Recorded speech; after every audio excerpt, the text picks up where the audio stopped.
पूछता है sir time table क्या होना चाहिए। मेरे भाई किसी भी चीज़ का है ना एक प्रॉपर टाइम टेबल नहीं होता।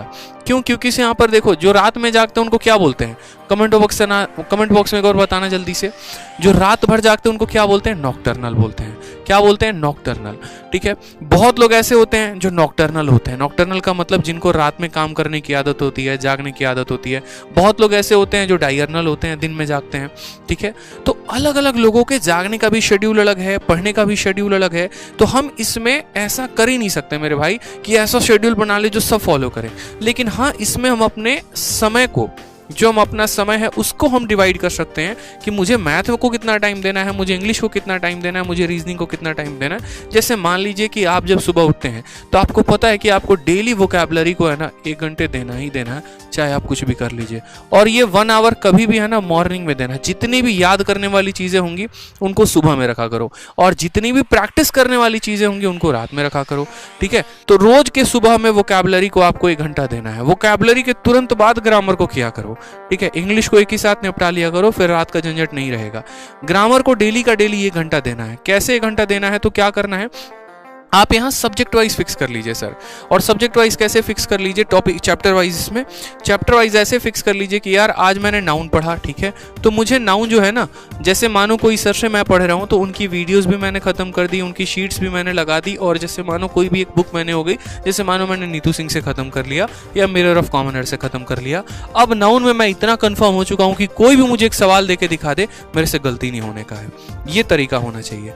ठीक है, कोई भी एक सवाल देके दिखा दे, गलती नहीं होगा तो नहीं होगा। ठीक है, ये होना चाहिए तरीका।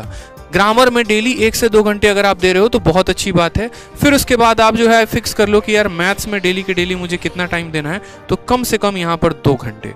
2 घंटे क्यों यहाँ पर? जिसमें आप 1 घंटे अरिथमेटिक को दे सकते हो, 1 घंटे एडवांस को दे सकते हो अगर आप अलग अलग पढ़ रहे हो तो। और अगर आप अलग अलग नहीं पढ़ रहे तो आप सीधा 2 घंटे किसको दे दो? सीधा का सीधा एक ही टॉपिक। जैसे पहले अरिथमेटिक से शुरू कर रहे हो तो अरिथमेटिक से ही कर दो कि आज हम परसेंटेज पढ़ रहे हैं। फिर परसेंटेज पढ़ने का तरीका क्या होगा? तो जैसे मानो कोई भी आपने एक चैप्टर पढ़ा, तो वो चैप्टर की वीडियो आपने देखी, फिर उसकी आपने शीट लगाई, और उसी चैप्टर की जैसे मैंने जो कहा ना 2400 ई बुक, इसको लगा लेना। क्यों? क्योंकि इसमें सारे लेटेस्ट क्वेश्चन है, फर्जी सवाल एक भी नहीं है।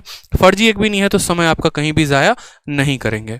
इस तरीके से करके चैप्टर खत्म करना है। परसेंटेज पढ़ने के बाद परसेंटेज को पूरा ई बुक से लगा लेना है। प्रॉफिट लॉस पढ़ने के बाद प्रॉफिट लॉस लगा लेना है।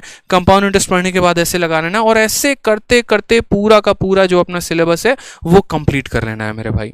ठीक है, सेम तरीके से यहां पर देखोगे तो रीजनिंग को कम से कम डेली के डेली यहां पर, जब तक आपका सिलेबस ना कंप्लीट हो जाए। हालांकि रीजनिंग का सिलेबस बहुत जल्दी कंप्लीट हो जाता है, तो जब तक सिलेबस कंप्लीट नहीं होता है तब तक आपको डेली 1 घंटा देना है। यहां पर इस बात का ध्यान रखिए, 1 से 2 घंटा आपको देना ही देना है।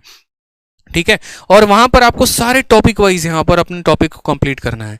जैसे आज आप टारगेट कर लो कि अगले 3 दिन के अंदर मुझे कोडिंग डिकोडिंग खत्म कर लेना है या सिलोगिज्म खत्म कर लेना है। जहां से भी आप पढ़ते हैं, जो भी क्लास आप अटेंड करते हैं, चाहे आपने विक्रमजीत सर का बैच ले रखा है या आप उनसे यूट्यूब पर पढ़ते हैं, तो आप उनसे पढ़ के उसके बाद उनकी शीट्स लगाइए और उनकी बुक लगाइए। आप ऐसे प्रैक्टिस कर सकते हैं। इसके अलावा कोई और सोर्सेज भी है आप तो उसको आप टॉपिक वाइज और चैप्टर वाइज कंप्लीट किया करो, ये ज्यादा फायदा होगा आपको।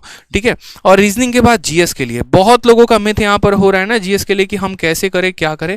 तो मेरे भाई इतना ध्यान रखो, पढ़ना तो पड़ेगा, चाहे कुछ भी कर लो, पढ़ना तो पड़ेगा।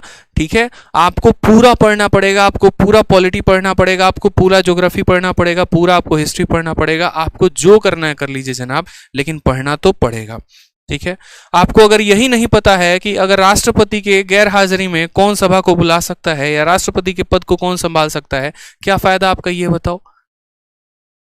ठीक है, तो ये छोटी छोटी चीजें हैं, आपको जीएस करना है तो आपको कंप्लीट करना है। आप एक बार प्रॉपर तरीके से उसकी मदद ले सकते हैं। मैंने सीजीएल की जो मेरी स्ट्रेटजी की वीडियो है उसमें मैंने प्रॉपर बता रखा है कि जीएस में कौन से सब्जेक्ट को आप कहां से पढ़ सकते हैं, और वो सारे वीडियोस फ्री हैं।